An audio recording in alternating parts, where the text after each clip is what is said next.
আজকে একটু ধোকার তরকারি বানাবো। সেদিনকে তো তোমাদের ধোকার রেসিপি দিয়েছিলাম কিভাবে ধোকা বানাতে হয়। কিনে তো ধোকা খাওয়াই যায়, কিন্তু বাড়িতে বানিয়ে খেয়ে দেখবেন খুবই ভালো লাগবে এভাবে। তো চলুন রেসিপিটা দেখা যাক একটু। ধোকাটা শক্ত হয়ে গেছে, এবার কেটে নেব। তো বরফির মতো করে কেটে নিলাম। এখানে মশলাটা করে নিয়েছি নিরামিষ, আলুটা কেটে রেখেছি, আর এই যে ধনেপাতা দেবো। তেলটা গরম হয়ে গেছে, ধোকাগুলো একটু ভেজে নেব। সমস্ত ধোকাগুলো এভাবে আমি ভেজে নেব। তো ধোকাগুলো ভেজে নিয়েছি, ওই তেলের মধ্যেই তেল দিলাম, আবার দিয়ে দিলাম একটু হিং, তেজপাতা, শুকনো লঙ্কা, দেবো খানিকটা পাঁচ ফোড়ন। এর মধ্যে আলুগুলো ভেজে নেব। আমি আলাদা করে আলু ভাজলাম না, একবারেই ভেজে নেব।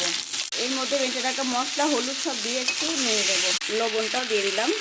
পরিমাণ মতো জল দিতে হবে, আলুটা সিদ্ধ হবে। তো আলুগুলো সিদ্ধ হয়েছে, ধোকাগুলো দিয়ে দেবো। ঘি, গরম মশলা, ধনেপাতা দিয়ে নামিয়ে নেব। তো রেডি আমার ধোকার ডালনা। তো ঝটপট এভাবে বানিয়ে খেয়ে নেবেন ধোকার ডালনা।